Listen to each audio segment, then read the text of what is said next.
تیک تاکرایی که کارهای وحشتناکی کردن.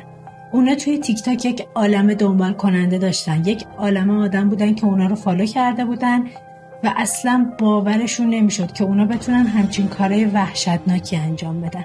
اما خب یه جمله معروف هستش که من بهش باور دارم: هیچ چیز از هیچ کس بعید نیست.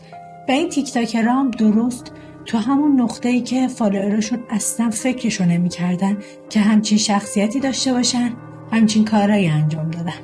که البته بعداً مشخص شد که خیلی از کارهایی که می‌خواستن انجام بدن به صورت روانی از قبل توشون ایجاد شده بود و یه جورایی توی ویدیوهای تیک تاکشون داشتن نشون میدادن. خوش اومدین به کانال فریرند و خوش اومدین به یکی دیگه از بخشای برنامه ددارک.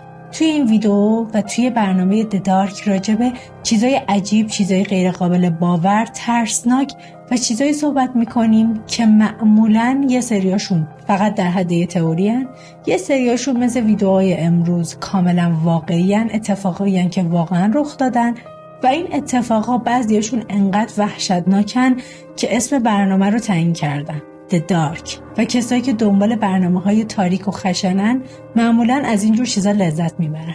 اگه از اینجور ویدیوها خوشتون میاد، مثل همیشه کانال رو سابسکرایب کنید، ویدیو رو لایک کنید، نظرتون رو تو کامنت ها بنویسید.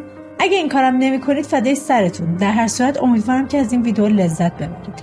و حالا بدون معطلی بریم سراغ ویدیو. همونطور که از اسمش پیداست، توی این ویدیو راجع به تیک تاکرایی صحبت میکنم که کارهای وحشتناکی انجام دادن، کارهایی که فالووراشون اصلا فکرش هم نمیکردن که اونو انجام بدن. اولین کسی که میخوام راجع بهش صحبت کنم یه دختر 14 ساله است، یه تیک تاکر معروف، دختر 14 ساله‌ای به اسم کلر میلر. کلر میلر یه دختر 14 ساله بود که توی ایالت پنسیلوانیا با پدر و مادر و خواهرش زندگی میکرد. اسم خواهر کلر هلن بود. هلن فلج مغزی بود، به سختی میتونست صحبت کنه، به سختی میتونست حرف بزنه و تکون بخوره و حتی پاهاش فلج بود، نمیتونست پاهاشو تکون بده و روی ویلچر میشست. پدر و مادر هلن و کلر به شدت از هلن مراقبت میکردن و باهاش به شدت مهربون بودن، به خاطر اینکه این یه شرایطی بود که هلن باهاش متولد شده بود و اصلا دست خودش نبود. و اما کلر یه تیک تاکر معروف بود که توی ویدیوهاش معمولا خشونت دیده میشد. حتی اون یه ویدیویی داشت که توی ویدیوش داشت میگفتش که منو عصبانی نکن، کاری نکن که من عصبانی و خشن بشم. و خب شاید این یه چیز خیلی معمولی به نظر برسه، ولی وقتی که اینجور افراد یه همچین کارایی انجام میدن، کارایی که جلوتر بهتون توضیح میدم، پلیس متوجه میشه که خیلی از چیزایی که توی فکرشون بوده و خیلی از کارهایی که انجام میدادن توی آهنگاشون یه جورایی نمود پیدا میکنه. البته بهتر بگم توی ویدیوهاشون، توی حرفاشون، توی تکستاشون، و یه جورایی نشون میده که اینا از نظر روانی آمادگی این کارو دارن. و خب اتفاق عجیب وقتی میفته که کلر زنگ میزنه به اداره پلیس. کلر صبح زود با اداره پلیس تماس میگیره و بهشون میگه که خواهرش هلن رو به قتل رسونده. کلر ادعا میکنه که به خواهرش ضربه زده، هی بیشتر و بیشتر و بیشتر به خواهرش ضربه زده. و خب پلیس از این تماس به شدت شوکه میشه. یکی به خاطر اینکه کلر خودش به قتلی که انجام داده بود اعتراف کرده بود، خودش گفته بود که من خواهرم رو به قتل رسوندم، و یکی دیگه هم به خاطر اینکه اون هیچ گونه پشیمونی توی صداش نبود، هیچ گونه ناراحتی نداشت و کاملا عادی داشت میگفتش که من همچین کاری رو انجام دادم. به خاطر همین موضوع پلیس کاملا شوکه میشه و خودش رو به خونه هلن و کلر میرسونه. توی اون زمان پلیس با کلر مواجه میشه در حالتی که زمستون بود، فوریه بود، 21 فوریه 2021. کلر فقط 14 سالش بود و کلاس نهم بود و یه دختر نوجوان بیرون در وایساده بود، منتظر پلیس بود. خودش به پلیس زنگ زده بود در حالی که دستاش خونی بود، لباساش خونی بود و پلیس به شدت از این موضوع تعجب میکنه، به شدت میترسه. و جالب اینجاست که کلر حتی به پلیس گفته بود وقتی این کارو کرده که پدر و مادرش خوابیده بودن. پلیس وارد خونه میشه و جسد هلن رو پیدا میکنه، در حالی که هلن سر جاش دراز کشیده بود، روی صورتش یه بالش بود و این اتاق پر از خون بود.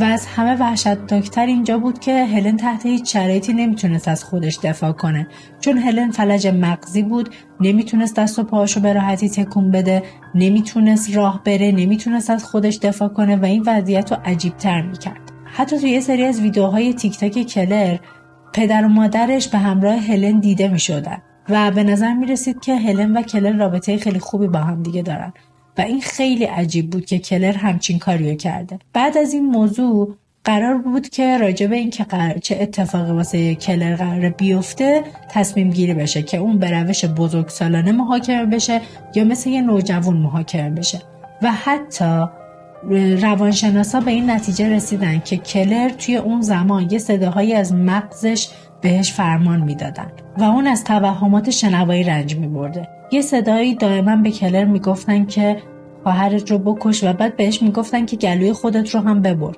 که این چیزی بود که روانشناسا تشخیص دادن و سرانجام توی سال 2023 کلر محکوم شد بین 12 تا 40 سال زندان و نمیتونست به قید وثیقه آزاد بشه و فکر کنید که واسه پدر و مادرشون چقدر سخت بود که دخترشون رو از دست دادن و اون یکی دخترشون مسئول به قتل رسیدن دخترشونه و واقعا این واسه پدر و مادرش دردناک بود. و اون کسایی هم که توی تیک تاک کلر رو دنبال میکردن اصلا فکرشو نمیکردن که کلر همچین شخصیتی داشته باشه. و اما میرسیم سراغ تیک تاکر بعدی. تیک تاکر بعدی اسمش علی ابوالبانه. علی ابوالبان یه تیک تاکر معروفی بود که معمولاً ادای هنرپیشه ها رو که توی فیلم و سریال بودن رو در می آورد و به خاطر همین تونسته بود بیشتر از 980,000 تا فالوور توی تیک تاک به دست بیاره. یک عالم دنبال کننده داشت و به شدت محبوب بود. علی با همسرش زندگی میکرد. اسم همسرش آنا بود، آنا ابوالبان.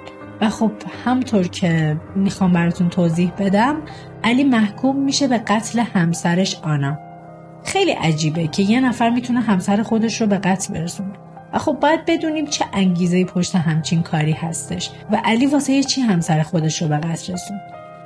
قضیه از این قرار بود که چند روز قبل، یعنی توی روز 18 اکتبر، علی و آنا با هم دیگه بحثشون میشه و آنا علی رو کلاً از خونه میندازه بیرون، یعنی از خونه خودش که توی طبقه 35 یه برج بوده.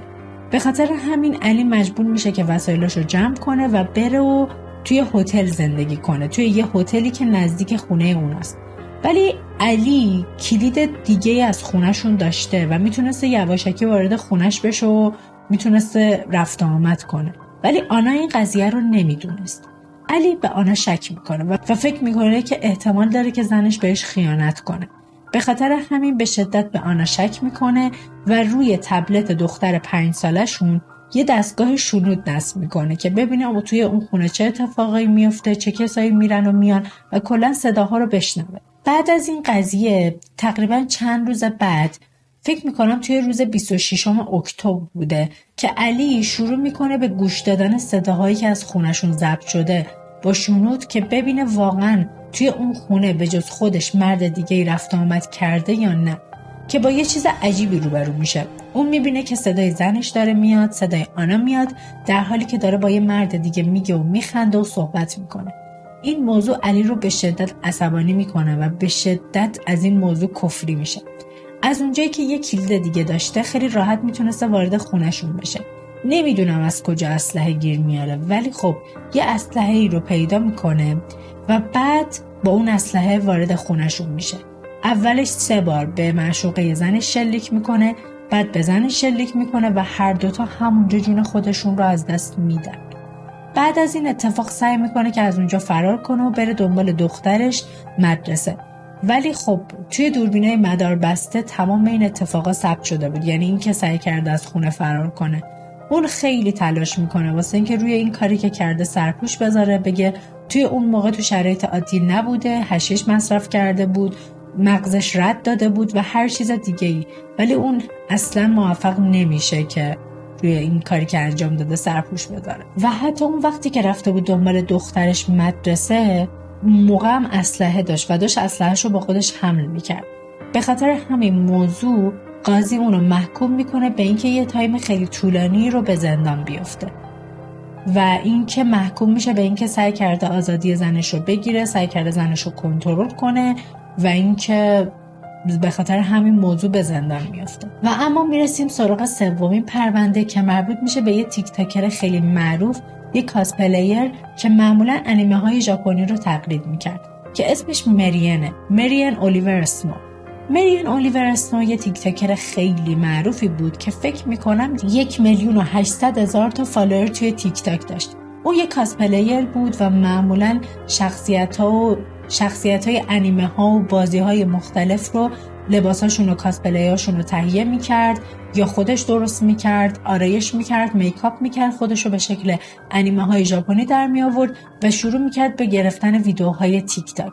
ویدیوهایی که بعضا خیلی هاشون به نظر میرسید که اصلا هیچ ربطی نداره و فقط یه ویدیو هن. ولی بعد از کاری که انجام داد معلوم شد که اون واقعا فقط یه ویدیو نبوده و خیلی از کارهایی که میکرده روی روح و روانش به شدت تاثیر گذاشته بوده. مریان با یه دختری آشنا میشه به اسم هلن دختری بوده که توی همون دایره کاسپلیرهای تیک تاک بوده و اونا از طریق تیک تاک با هم دیگه آشنا شده بودن، چون توی شهری که زندگی میکرده یه سری تیک تاکر معروف بودن، کاسپلیر بودن که با هم دیگه آشنا بودن و با هم دیگه ویدیو میگرفتن، خیلی وقتا با هم دیگه کار میکردن، با هم دیگه صحبت میکردن. مریان مست میکنه و با هلن در حال تماشای تلویزیون بوده و خب چیزی که خودش میگه با اون چیزی که اتفاق افتاده نمیدونم درسته یا درست نیست، ولی مریان به هلن شلیک میکنه و هلن همونجا میمیره. مریان وقتی که به این کار متهم میشه خودش اعتراف میکنه که من نمیخواستم این کارو بکنم، ما مست بودیم، من داشتم تفنگو به سمت هلن میگرفتم، هلن به شوخی میگفت شلیک کن و میخندیدیم و اصلا فکرشو نمیکردم که تفنگ پر باشه. ولی خب به نظر من این که یه آدم تفنگیو که معلوم نیست پره یا خالیه رو به سمت یه نفر بگیره و شلیک کنه، این کار واقعا جرأت میخواد و خب شاید هم از رو مستی واقعا اشتباهی این کار انجام داده. ولی خب این چیزی بود که خود مریان تعریف میکرد. مریان محکوم میشه به پرداخت $10,000 جریمه نقدی و همینطور 20 سال زندان. ولی خب مریان موفق میشه که به قید وثیقه آزاد بشه و خیلی از کاربرای تیک تاک به شدت از این موضوع تعجب میکنن که چرا مریان انقدر راحت آزاد شد و چرا این موضوع انقدر واسش عادیه و انقدر نسبت بهش واکنش عادی داره نشون میده. ولی این اتفاقی بود که واسه مریان افتاد و یکی از وحشتناکترین قتل‌های تیک تاک به وسیله مریان اتفاق افتاد. خب بچه‌ها، امیدوارم که از دیدن این ویدیو لذت برده باشید. من توی این ویدیو سعی کردم کارهای وحشتناکی رو که تیک تاکرای معروف انجام دادن رو براتون بیارم.